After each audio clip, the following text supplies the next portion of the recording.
Hello beautiful co-creators, Lilu here, and I'm today at the Conscious Life Expo in Los Angeles with Dr. Bruce Goldberg. Hello. Hi there. What is it like to meet you in person? Well, it's my pleasure to reincarnate here in this hotel again and to, for the first time, to be with you and to explore parallel universes, the space-time continuum, and the idea of helping people to do what I call psychic empowerment. Wow. Taking charge of their life is the empowerment part. The psychic part is using their subconscious mind or soul's energy to do so.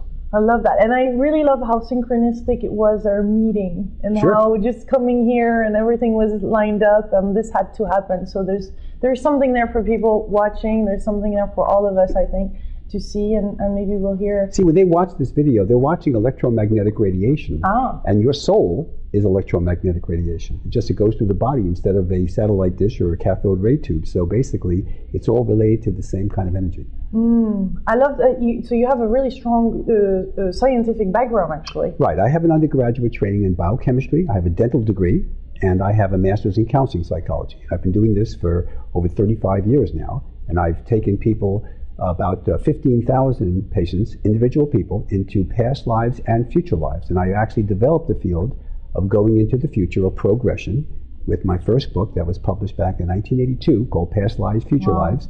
And that was the first book ever written about taking people into future lives. And that is so cool. That is something I hadn't heard yet about. Well, the nice thing about this is that in the future, going all the way to the 50th century, 3,000 years from now, the planet, we're still here, okay? And there are no nuclear wars or any, the planet doesn't blow up and the pollution doesn't take over the planet like people fear about. It's actually a very positive future. And my work also deals with one other aspect, which some of your viewers may be familiar with. I wrote a book called Time Traveler's Smart Future, which talks about how in the year 3050, give or take a few years, time travel will actually be discovered. And these time travelers, I call them chrononauts, actually come back in time and have actually affected and helped us develop our civilization.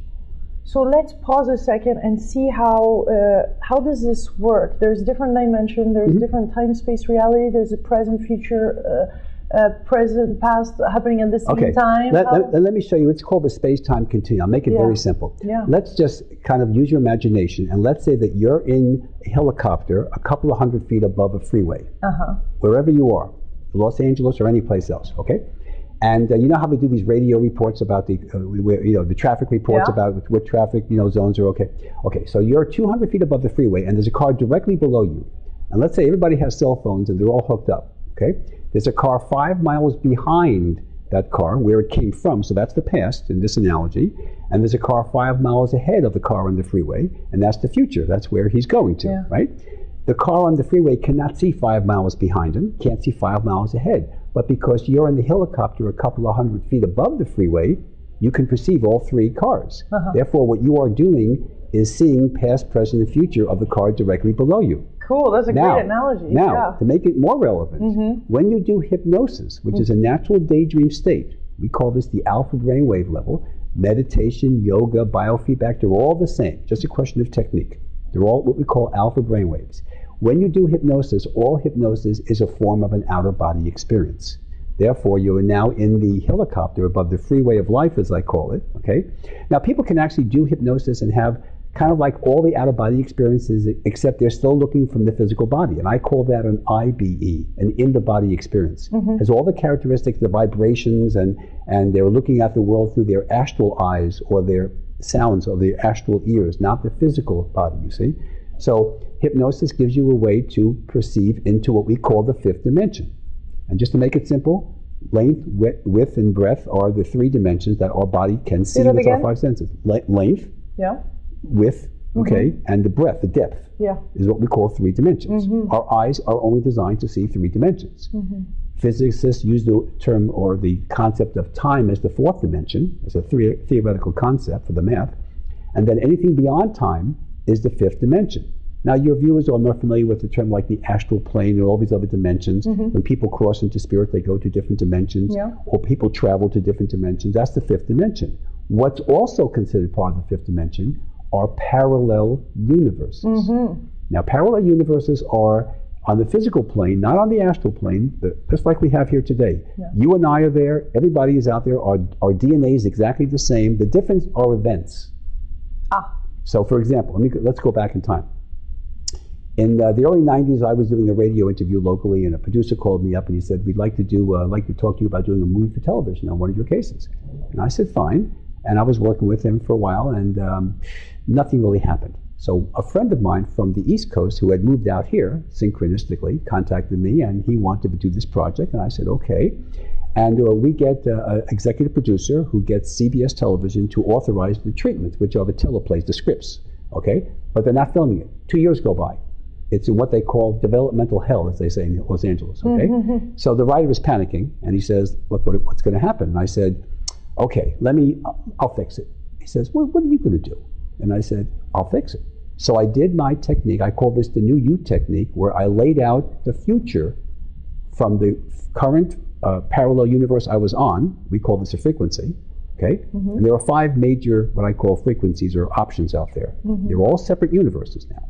And in the one that I was on, in 1993 when I did this, the film would never air. It was never going to be filmed. It was just going to be treatments. It was not going to go anywhere. So I picked one which it was going to air, and I switched tracks. How do you do that? Well, through hypnosis. It's a rather complicated technique, but in my book, Custom Design Your Own Destiny, we can all do that? Oh yeah, anyone can do it. Now, so it's auto-hypnosis? All through hypnosis. Okay, so now what happened was that it wasn't just the movie airing. There were several other events that were in this ideal frequency or path or parallel universe that were to occur over the next few years. Uh-huh. So what happened was within about 3 months after doing that, I get a call from CBS, and they said, we want you to come down to publicity. We're going to go to pre-production. We're going to film in about 4 weeks, and we want you to do some promotions for it. And I said, fine.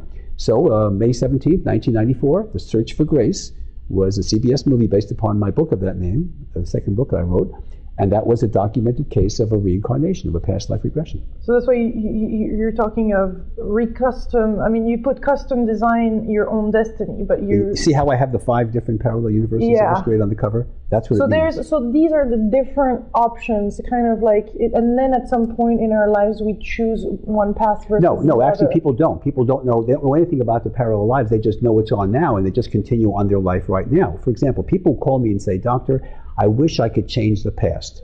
Maybe they have a criminal record. Yeah. Maybe they have an incurable disease. Yeah. Or maybe they've had something negative happen to them that there's no way in the world they can change, right? Because really you can't change the past.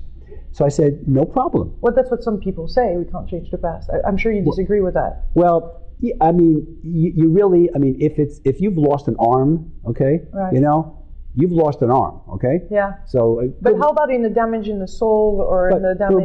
But that's different. I'm talking about the physical things. Physical, okay? So people have these problems where, bad marriages, whatever it is. Yeah. So I said, look, not a problem. Because right now you're only aware of one universe. If you were aware of more than one at one time, therapists would call you schizophrenic because people can't function. No, seriously, you can't function. Yeah. People hear voices in their head. That's a parallel universe. Okay, so, and by the way, I'm not the only one who believes that. Fred Alan Wolf, quantum physicist, UCLA professor, and many others. Okay. Yeah. All right.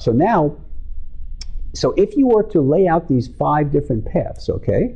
Now for the physicists out there, there's an infinite number of parallel universes, but there's 5 major groupings. Each grouping has an infinite number, just to keep it simple, okay? Or keep it straight.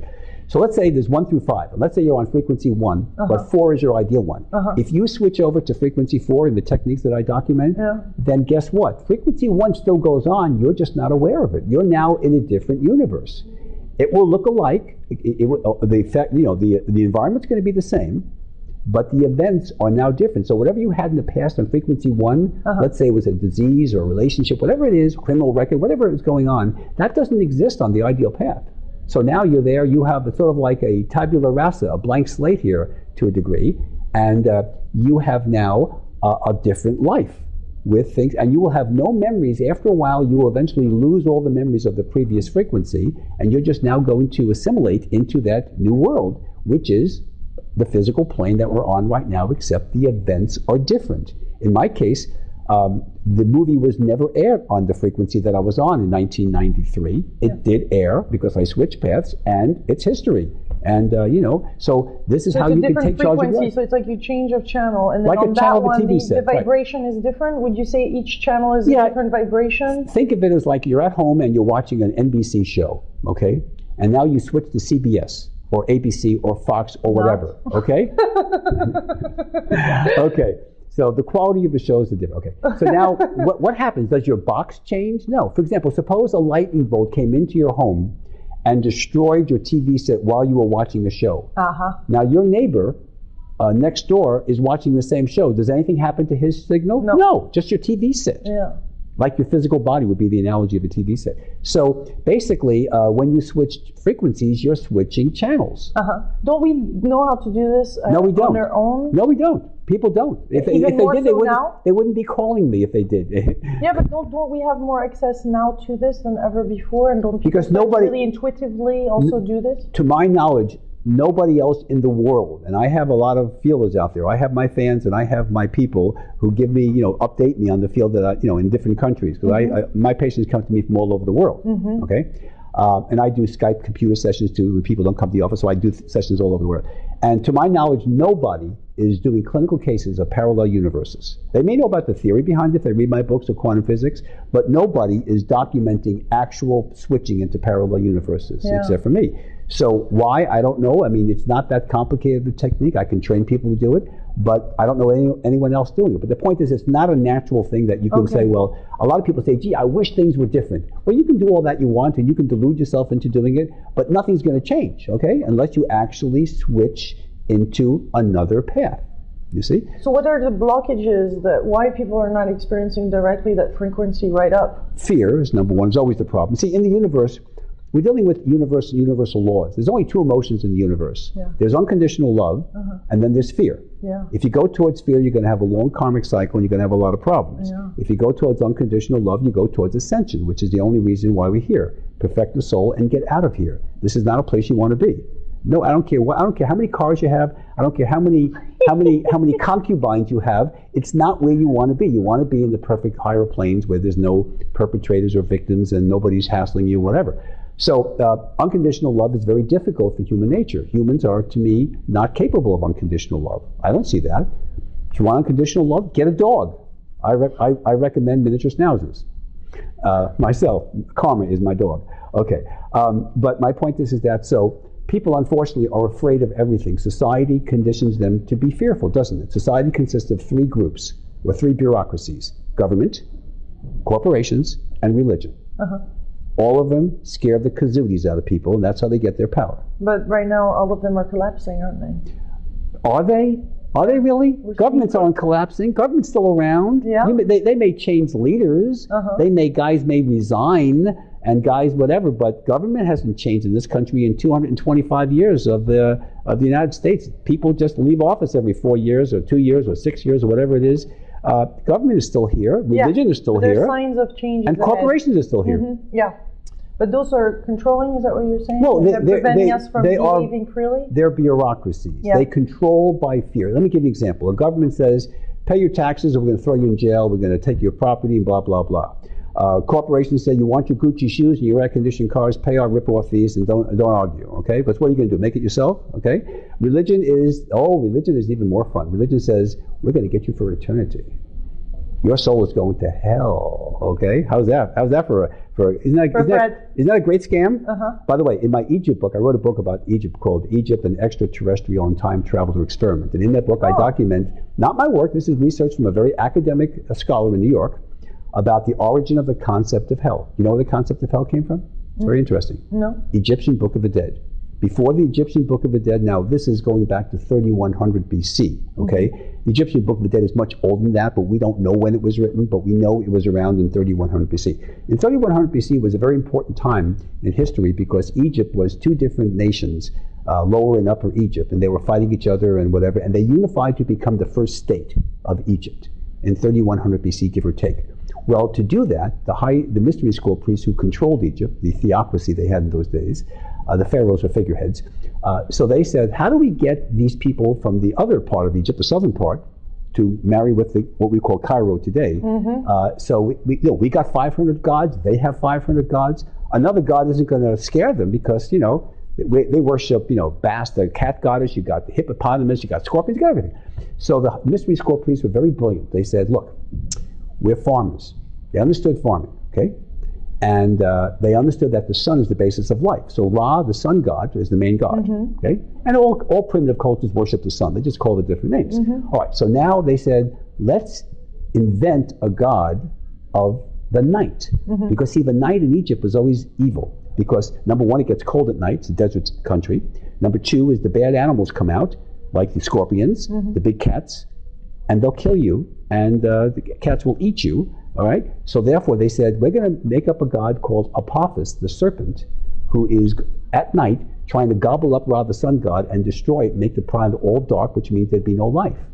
And where does Apophis live? In the fires of hell. It's in the Egyptian Book of the Dead. And every scholar will tell you that's the first reference to the concept of hell or the devil. The Jews copied that because Moses was a learned man of Egypt, and he only knew the Egyptian Book of the Dead. There was no Bible in those days, at least not the Hebrew Bible. Then the Jewish religion was established, 1300 plus BC, and then the Christianity was based upon the Old Testament and the New Testament, the twofer as I call it, and they elaborated with Revelations on the concept of devil and hell, except Revelations really refers to Rome, not to the devil and hell. But you couldn't say that if you want to be accepted as a state religion, so they just made it up as the devil and hell. It's made up. There's no such thing as hell. Right. There's the lower astral plane, which is not eternal. Hell, by definition, is eternal. So if you want to scare people, you tell them that for the rest of eternity, you're going to go to this really evil place unless you come here every Sunday and let us bore you with lectures and then pay us money. Okay. So let's stick to really, what is possible for us through past regression. Okay. How do you call it? Progression. And para-regression? And para-regression. Now, the key of all this, everything that is related to is one factor, and that is we have a soul, which is also called the subconscious mind by clinicians, and we also have something called the higher self. This is the white light you hear about when you read New Age literature, the white light. Okay. The higher self is also called the superconscious mind. It was named by Plato. And the higher self is the perfect part of our soul. So the key here of everything I do is my purpose here is to introduce the patient's subconscious mind or soul to its perfect counterpart. And the higher self can raise the quality of your soul's energy and allow you to read your Akashic records, which stores your past, present, parallel, and future lives. And so therefore, I like to think of myself, instead of people being codependent on me, I look upon myself as the social director on the karmic cruise ship, as I call this, and I am introducing the subconscious mind to the higher self, and therefore the patients are independent, not codependent, but become independent because I train them how to do this themselves. And if they access their higher self, they're going to have a short karmic cycle, they're going to be able to attain a lot of qualities in life, a lot of goals, overcome illnesses, they can meet their soulmate, they can do anything, karmic capitalism, abundance. There's nothing wrong with having abundance. It's how you get it and how you keep it that counts. That separates the good guys from the bad guys, right? So basically, the higher self is the key. So for the audience out there, if they get anything out of this, is maintain a connection with your higher self, because my research shows that the majority of my therapeutic work with my patients occurs in the dream levels at night. When you go to sleep at night, you go through what's called a REM cycle or dream cycle for 3 hours. You don't remember this. You just remember little fragments, if at all. And that time is when you're dreaming, you're actually out of the body. Remember, hypnosis is an out-of-body experience. And you're going through a very deep level of hypnosis. Now, if you can use that to access your higher self and go to what we call the positive dimensions, like the upper astral plane or beyond, then you can use this for really, really spiritual growth and what I call cleansing techniques and this and that. Most people, when they go to sleep at night, they are worried and fears about things, and they go to the lower astral where they're attacked by Darth Vader and Dick Cheney for 3 hours, So here, you want to maintain a connection with the higher self, and the higher self will get you into parallel universes, regression, progression, all the techniques. Is that a matter of setting an intention too? Because what I do at the end of each day that I love doing is saying 5 things I'm grateful for during the day. Oh yeah, sure. And I think that's a great way to go to sleep, and it's a simple practice. And also I've noticed that for dreams, remember them by setting an intention. Also, then you more likely to remember. Does that have anything to do with the technique? I mean, how does anybody right now listening to this can apply that? This is very important, because let me tell you something. It's very important. Remember, I told you 95% of the average person out there will spend time in the lower astral plane, and that's because they do things that are very dumb, like they watch the news before going to bed, dumbest thing in the world, or they argue with their spouse or partner, or they think about problems or worry about their taxes, whatever it is. No, half an hour before going to bed, you want to do something spiritual or positive. Yeah. Meditate, play a CD if you want, listen to music. Don't do anything that requires a problem or negativity. You want no negativity. Very important. Now, when you're doing affirmations or just reviewing things and showing the gratitude about the universe, that's great. That's a positive thing. Yeah. I also recommend affirmations too, especially if you want certain goals accomplished. So keep it positive, and you don't need to burn incense and go crazy with this. Just kind of calm down. Yeah. You don't want to. Loving energy. Positive energy, and then I recommend techniques to actually, I call this a super conscious mind tap, where I train people to actually, and my books all have exercises, how they can actually access their higher self, specifically.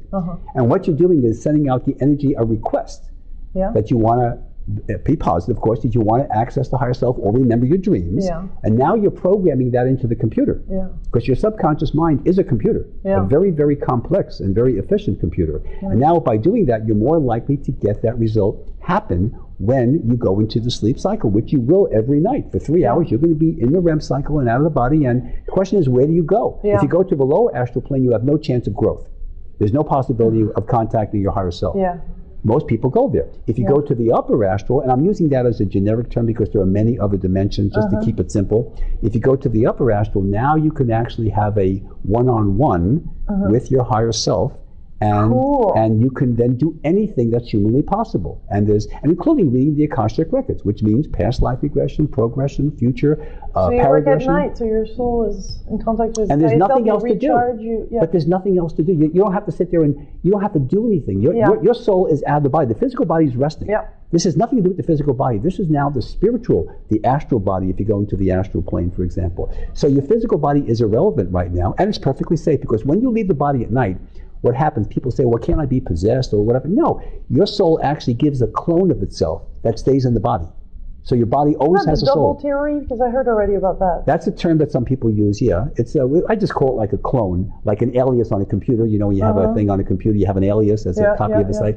And so there is a remnant of your soul that's always in the body, even though your regular majority of your soul, or the main component, is actually traveling to different dimensions. So you're protected. Just on a quantum physics level, how does it work when we set an intention like that, or when, as you say, we program the computer? What is actually... How does it happen on the signal level? Does that split in few universes, and then there's one that we choose or that is programmed to do on, and then we can, through your work, we can change that frequency? I mean, how is that emanated, and what is your understanding of it? Here's what happens. Technically, every time you have a thought, you create a choice, and therefore you create a parallel universe. That's why there's an infinite number. But here's the problem. You can create a parallel universe where your goals are ideally accomplished. The problem is, are you going to hook up with that? That could be way out into the universe. And you have to be married to that. You have to actually be hooked on, sort of like if you're going on Google and you're trying to get a website, but you don't know all the URL, and you don't have enough things, and you don't get it. Okay, you're into Never Land. Okay, so here, just because you have thoughts about it and you are creating a parallel universe, that's not enough. You got to hook up and be online with that parallel universe, and that's where the techniques that I document are a lot more complex than what I'm describing. Yeah. And that's where people don't do it very well, because they can just think about things and wish and hope, but that doesn't switch universes. You're still going to, you're still going to be there. It's like, the definition of insanity is when you do the same thing over and over again and expect different results, So basically you've got to hook up and actually be online with that universe, and that requires a certain degree of training and certain techniques. This is very, very exciting and great information. Well, it's also part of what we call universal laws. Like, you're familiar, I'm sure, with the law of attraction. Yeah. The energy you send out is what you get. Yeah. When people see, this is why I say to people, look, if you want to be cynical and pessimistic, which most people in America are today, because they're brainwashed that way. Right? Yeah. If you're doing that, then guess what? Then whatever you start thinking about in a negative way, you're going to get the universe to say, okay, well, if you want negativity, law of attraction, okay, here it is, guys. We're going to give you more negativity. So I'm not saying, live under a freeway ramp and read Plato all day long. No, but send out positive. You've got nothing to lose. The worst that can happen with sending out positive energy is maybe you don't do it right and nothing happens different.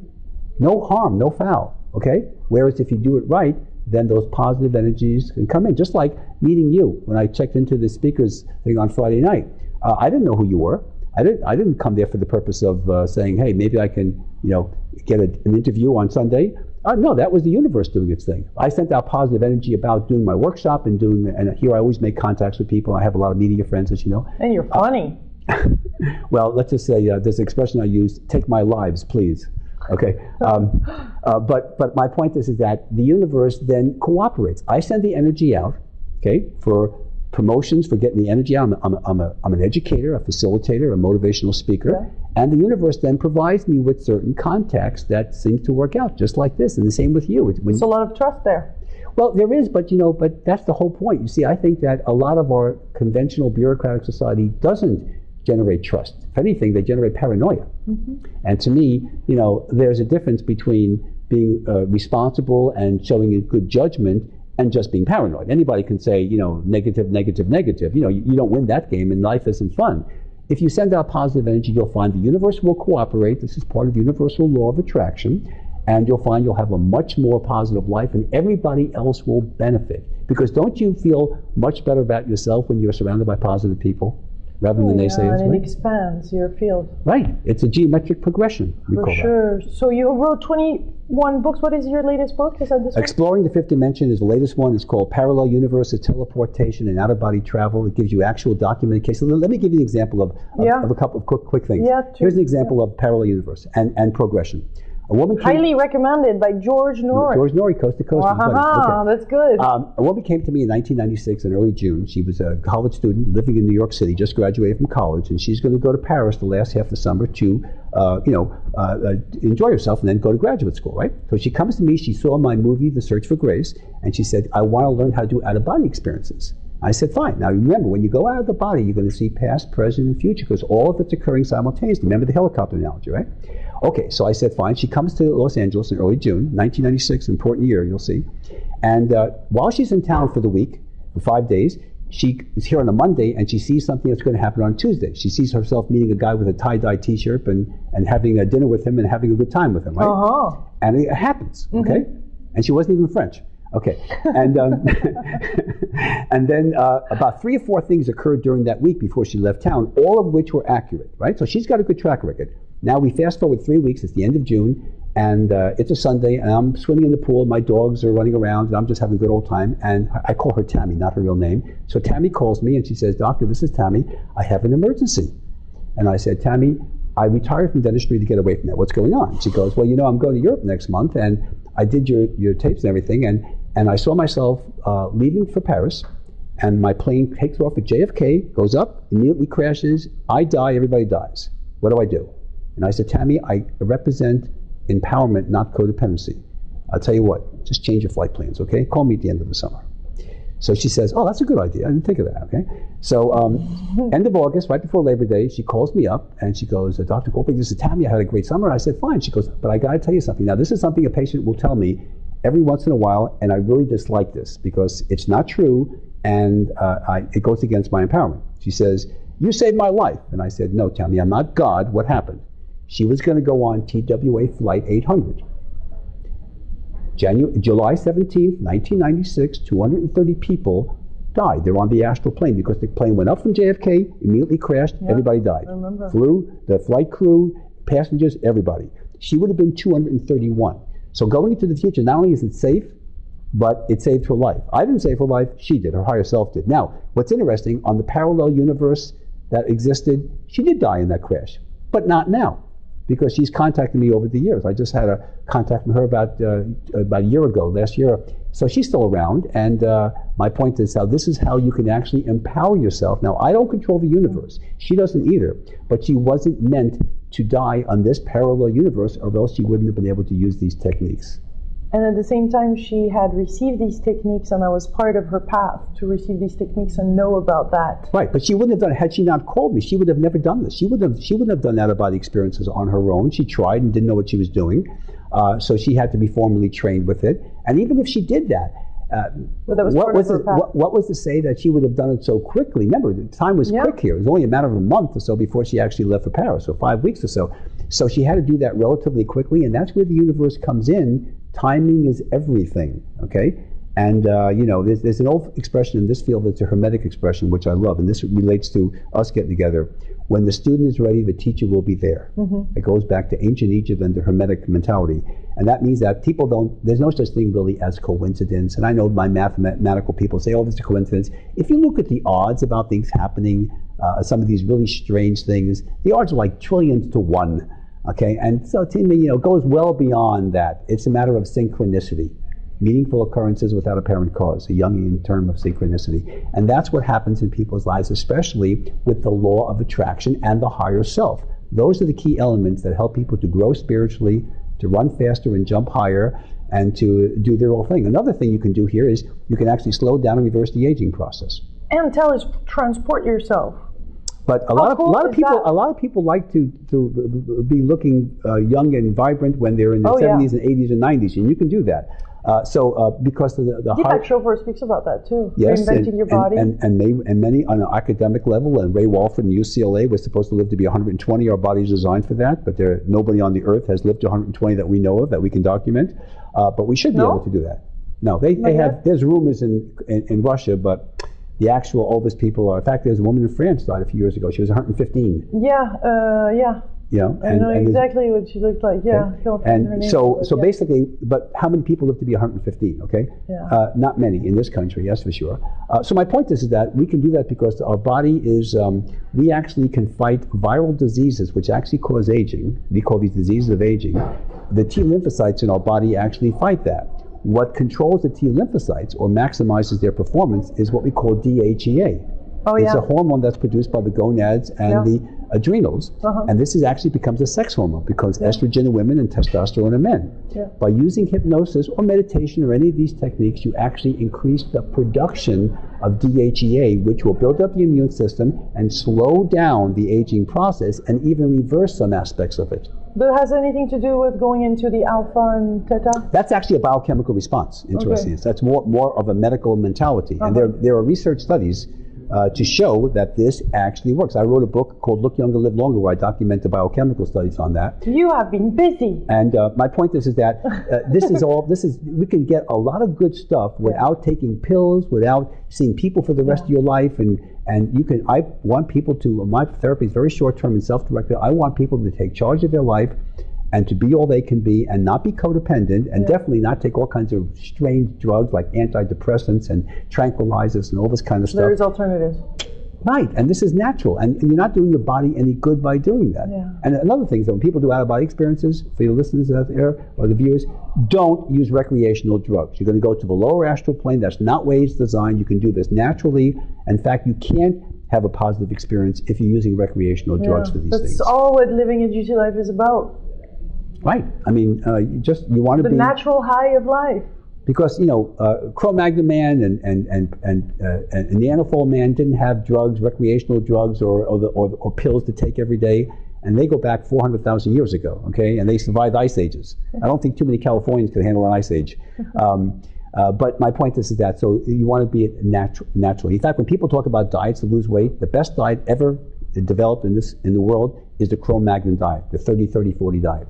What's that? It's 30% fats, 30% carbs, and 40% protein. That's what Cro-Magnon man ate, and that was considered to be, by any nutritionist who knows the research, the absolute best diet. Not 5% fats or these stupid, or 60% carbs. Those Before the industrial age kicked in, we had actually the best diet. And processed foods don't help either. Of course, they had natural food. They didn't have processed. They didn't have white flour. But my point is that so we should learn from what primitive man did. Primitive man did a lot of very interesting things. More importantly, they survived pole shifts and ice ages and things like that. So basically, we have gotten a little bit too technical, too scientific, and more importantly, too artificial in our mentality. And especially when it comes to food. Too brainwashed. It's time to wake up. Right. It's time to wake up is right. Awesome. Well, it was such a delight to spend this moment with you at the Conscious Life Expo. Thank you. My pleasure. It's a pleasure to work with you, and maybe we'll reincarnate in the future. Thank you. Much love, my beautiful co-creators. And if you want to see more interviews, you can check juicylivingtour.com. Bye-bye.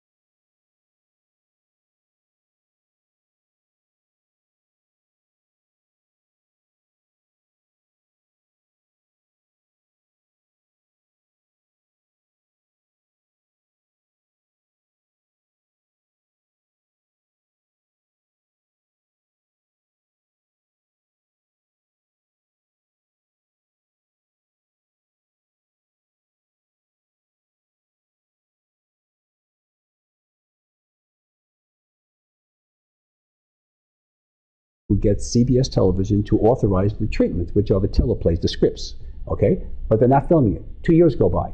It's in what they call developmental hell, as they say in Los Angeles, okay? So the writer is panicking, and he says, look, what's going to happen? And I said, okay, I'll fix it. He says, well, what are you going to do? And I said, I'll fix it. So I did my technique. I call this the new you technique, where I laid out the future from the current parallel universe I was on. We call this a frequency, okay? And there are 5 major, what I call frequencies or options out there. They're all separate universes now.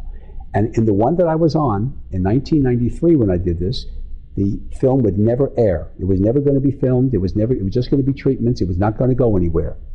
So I picked one which it was going to air, and I switched tracks. How do you do that? Well, through hypnosis. It's a rather complicated technique, but in my book, Custom Design Your Own Destiny, we can all do that? Oh yeah, anyone can do it. Now, so it's auto-hypnosis? All through hypnosis. Okay, so now what happened was that it wasn't just the movie airing. There were several other events that were in this ideal frequency or path or parallel universe that were to occur over the next few years.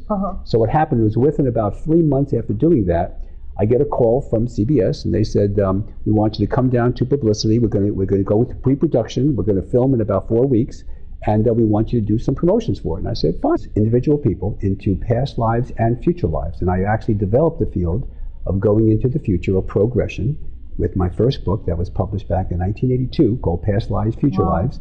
And that was the first book ever written about taking people into future lives. And that is so cool. That is something I hadn't heard yet about. Well, the nice thing about this is that in the future, going all the way to the 50th century, 3,000 years from now, the planet, we're still here, okay? And there are no nuclear wars or any, the planet doesn't blow up, and the pollution doesn't take over the planet like people fear about. It's actually a very positive future. And my work also deals with one other aspect, which some of your viewers may be familiar with. I wrote a book called Time Travelers from Our Future, which talks about how in the year 3050, give or take a few years, time travel will actually be discovered. And these time travelers, I call them chrononauts, actually come back in time and have actually affected and helped us develop our civilization. So let's pause a second and see how does this work? There's different dimensions, there's different time-space reality, there's a present, future, present, past happening at the same time. Let me show you. It's called the space-time continuum. I'll make it very simple. Let's just kind of use your imagination, and let's say that you're in a helicopter a couple of 100 feet above a freeway, wherever you are, Los Angeles or any place else, okay? And you know how they do these radio reports about the traffic reports about what traffic zones are okay. Okay, so you're 200 feet above the freeway, and there's a car directly below you. And let's say everybody has cell phones, and they're all hooked up, okay? There's a car 5 miles behind that car where it came from, so that's the past in this analogy, and there's a car 5 miles ahead of the car on the freeway, and that's the future. That's where he's going to, right? The car on the freeway cannot see 5 miles behind him, can't see 5 miles ahead, but because you're in the helicopter a couple of 100 feet above the freeway, you can perceive all 3 cars. Therefore, what you are doing is seeing past, present, and future of the car directly below you. Cool, that's a great analogy. Now, to make it more relevant, when you do hypnosis, which is a natural daydream state, we call this the alpha brainwave level, meditation, yoga, biofeedback, they're all the same, just a question of technique. They're all what we call alpha brainwaves. When you do hypnosis, all hypnosis is a form of an out-of-body experience. Therefore, you are now in the helicopter above the freeway of life, as I call it, okay? Now, people can actually do hypnosis and have kind of like all the out-of-body experiences, except they're still looking from the physical body. And I call that an IBE, an in-the-body experience. It has all the characteristics, the vibrations, and they're looking at the world through their astral eyes or their sounds or their astral ears, not the physical body, you see.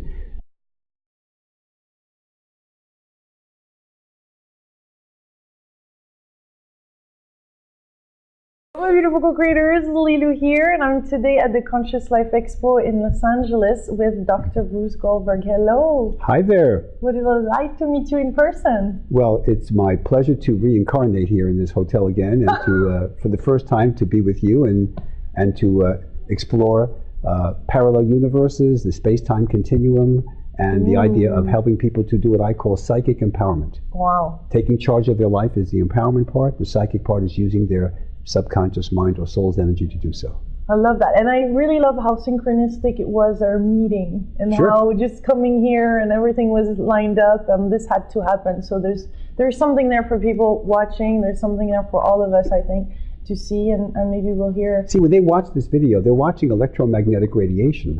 And your soul is electromagnetic radiation. It goes through the body instead of a satellite dish or a cathode ray tube. So basically, it's all related to the same kind of energy. I love that. So you have a really strong scientific background, actually. Right. I have an undergraduate training in biochemistry. I have a dental degree, and I have a master's in counseling psychology. I've been doing this for over 35 years now, and I've taken people, about 15,000 patients. So hypnosis gives you a way to perceive into what we call the fifth dimension. And just to make it simple, length, width, and breadth are the three dimensions that our body can see with our five senses. Length, width, and the breadth, the depth, is what we call three dimensions. Our eyes are only designed to see three dimensions. Physicists use the term or the concept of time as the fourth dimension. It's a theoretical concept for the math. And then anything beyond time is the fifth dimension. Now, your viewers are more familiar with the term like the astral plane and all these other dimensions. When people cross into spirit, they go to different dimensions, or people travel to different dimensions. That's the fifth dimension. What's also considered part of the fifth dimension are parallel universes. Now, parallel universes are on the physical plane, not on the astral plane, but just like we have here today. You and I are there. Everybody is out there. Our DNA is exactly the same. The difference are events. So, for example, let's go back in time. In the early 90s, I was doing a radio interview locally, and a producer called me up and he said, "We'd like to talk to you about doing a movie for television on one of your cases." And I said, "Fine." And I was working with him for a while, and nothing really happened. So a friend of mine from the East Coast who had moved out here, synchronistically, contacted me, and he wanted to do this project. And I said, "Okay." And we get an executive producer